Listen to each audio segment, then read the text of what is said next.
Standard 4th maths chapter 1 geometrical figures याच्या आज आपण पाहणार आहोत व्हर्टेक्स अँड साईड्स. व्हर्टेक्स म्हणजे काय, तर व्हर्टेक्स म्हणजे शिरोबिंदू. आता खाली ज्या काही डायग्राम्स दिल्यात, observe the figures and complete the table below.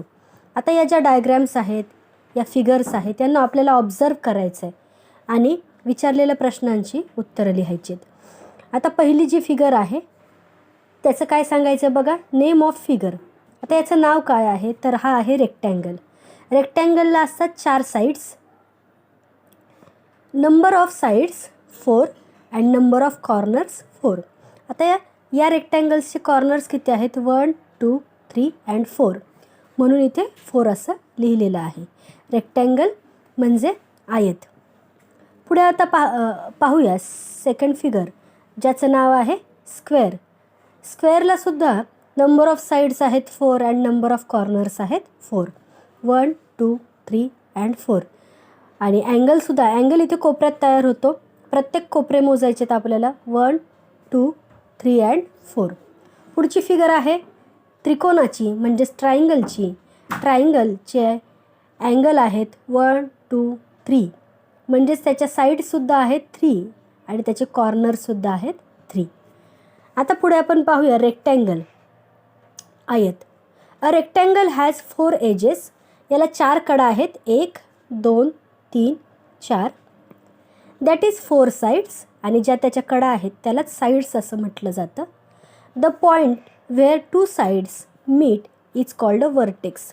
आता व्हर्टेक्स म्हणजे नक्की काय, तर जिथे 2 साईड, 2 बाजू एका बिंदूत एकत्र येतात त्याला आपण व्हर्टेक्स असं म्हणतो.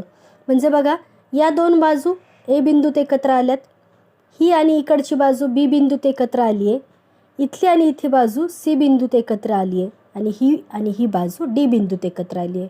म्हणजे टोटल या रेक्टँगलला व्हर्टेक्स झाले 4, ज्याला मराठीमध्ये आपण शिरोबिंदू म्हणतो, ते व्हर्टेक्स रेक्टँगलला झाले 4. In the figure alongside, शेजारी असलेल्या आकृतीत A B C and D are the vertices. आता या आकृतीमध्ये 4 व्हर्टेक्स आहेत, पण व्हर्टेक्सचं अनेक वचन व्हर्टायसेस असं होतं. म्हणून एकापेक्षा जर जास्त तुम्हाला व्हर्टेक्स दाखवायचे असतील तर तुम्हाला व्हर्टायसेस हा शब्द तिथे वापरावा लागेल. Here the sides A B, this A B, B C, this side B C, C D and A D are the sides of the rectangle. These are the 4 sides of rectangle. Always remember 4 sides of rectangle and 4 cones of rectangles. 4 angles of rectangles. The opposite sides of the rectangle are of equal length. आता रेक्टँगलच्या ज्या opposite sides असतात, opposites म्हणजे समोरासमोरच्या, या समोरासमोरच्या sides या equal असतात length wise. म्हणजेच जर A D 2 centimetre असेल तर बी सीसुद्धा 2 सेंटीमीटर असेल, डी सी जर 3 सेंटीमीटर असेल तर ए बीसुद्धा 3 सेंटीमीटर असेल, कारण या ज्या अपोजिट साईड्स आहेत त्या लेंथवाईज इक्वल आहेत. All the angles of a rectangle are right angle. या रेक्टँगलचा प्रत्येक अँगल हा राईट अँगल आहे. आपण मागच्या वेळेस पाहिलं की उभी येणारी रेष आणि आडवी रेष, इथे जो अँगल तयार होतो तो आहे राईट अँगल 90 डिग्रीचा. A rectangle is also called a right angle quadrilateral. रेक्टँगललाच राईट अँगल क्वाड्रिलॅटरल असं सुद्धा म्हटलं जातं, कारण रेक्टँगलच्या 4ही कोनांमध्ये राईट अँगल तयार होतो, त्याच्यामुळे याला राईट अँगल क्वाड्रिलॅटरल असं म्हटलं जातं. नेक्स्ट आपली डायग्राम आहे स्क्वेअर. स्क्वेअर म्हणजे हा चौकोन आहे, यालाही 4 बाजू आहेत, यालाही 4 व्हर्टेक्स आहेत. पाहूया. A square has 4 vertices and 4 sides. ज्याप्रमाणे मी आत्ता सांगितलं, स्क्वेअरला 4 साईड्स आहेत अँड 4 व्हर्टायसेस आहेत. आता याचे व्हर्टायसेस कोणते आहेत, point P, point S, point R and point M. In the figure alongside P M R and S are the vertices of the square. All the sides of a square are of equal length. आता हा जो चौकोन आहे त्याच्या सर्व बाजू ह्या समान लांबीच्या आहेत, म्हणजे जर PS 4 सेंटीमीटर असेल तर SR सुद्धा 4 सेंटीमीटर, RM सुद्धा 4 सेंटीमीटर अँड PM सुद्धा 4 centimetre. And all its angles are right angles. ज्याप्रमाणे रेक्टँगलचे सर्व अँगलसुद्धा राईट अँगल आहेत, तसंच स्क्वेअरचे सर्व अँगलसुद्धा राईट अँगलच आहेत. आता आहे पुढची फिगर आपली ट्रायंगल म्हणजेच त्रिकोण. A triangle has 3 vertices and 3 sides. ट्रायंगलला 3 व्हर्टायसेस आहेत अँड 3 साईड्स आहेत. म्हणजे त्रिकोणाला 3 बाजू आहेत आणि त्याचे 3 शिरोबिंदू आहेत.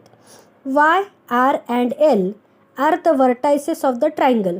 हा जो शेजारी ट्रायंगल आहे याचे व्हर्टायसेस आहेत Y, R and L. YR, RL and YL are the 3 sides of the triangle. आता या ट्रायंगलच्या साईड्स बघूया. YR, RL and LY. नेहमी साईड्स लिहिताना तिचे 2 व्हर्टायसेस घ्यायचे आहेत, तेव्हा साईड आपली तयार होते. अ ट्रायंगल हॅज 3 अँगल्स. प्रत्येक ठिकाणी इथे एक अँगल तयार होतो ट्रायंगलला आणि म्हणूनच ट्रायंगलला 3 अँगल आहेत. खाली आपल्याला करायला एक तक्ता दिलेला आहे. Look at the figures and complete the table below. खालील आकृत्या पहा आणि दिलेला टेबल पूर्ण करा. फिगर आहे पहिली ट्रायंगलची, जो ट्रायंगल आहे ABC. Name of sides. आता याच्यात 3 साईड्स आहेत. साईड AB हे त्यांनी लिहिलेलं आहे. आपल्याला पुढे लिहायचं आहे side BC and next is side AC. तुम्ही साईड AC सुद्धा लिहू शकता किंवा CA सुद्धा लिहू शकता. Name of vertices. आता याचे व्हर्टायसेस कोणते आहेत? A, B and C. Second आहे आपली डायग्रॅम रेक्टँगलची. आता नेम ऑफ साईड्स काय आहेत? तर साईड PQ, त्याच्यानंतर side QR, side RS and side PS. याच्यानंतर नेम ऑफ व्हर्टायसेस. आता याचे व्हर्टायसेस कोणते आहेत? PQRS. पुढची आपली डायग्राम स्क्वेअरची आहे, ज्याची साईड त्यांनी LM लिहिलेली आहे. आपल्याला पुढच्या साईड्स लिहायच्या आहेत. पुढे साईड हा शब्द लिहून आपल्याला लिहायचे side MN, side NO, side LO. आणि या डायग्रॅमचे व्हर्टायसेस आहेत LMNO. अतिशय सोप्या रीतीने आता आपण हा चॅप्टर पाहिलेला आहे. इथेच आपला चॅप्टर नंबर जॉमेट्रिकल फिगर्स हा चॅप्टर स्टँडर्ड 4th मॅथ्सचा इथे कंप्लीट होत आहे. माझं जर टीचिंग तुम्हाला आवडत असेल तर चॅनेलला नक्कीच सबस्क्राईब करा, लाईक शेअर करायला विसरू नका. आणि हो, तुम्हाला व्हिडिओ पाहून काय वाटलं हे कमेंट करायला विसरू नका. चला भेटूया अशाच एका पुढच्या व्हिडिओमध्ये. Bye everyone.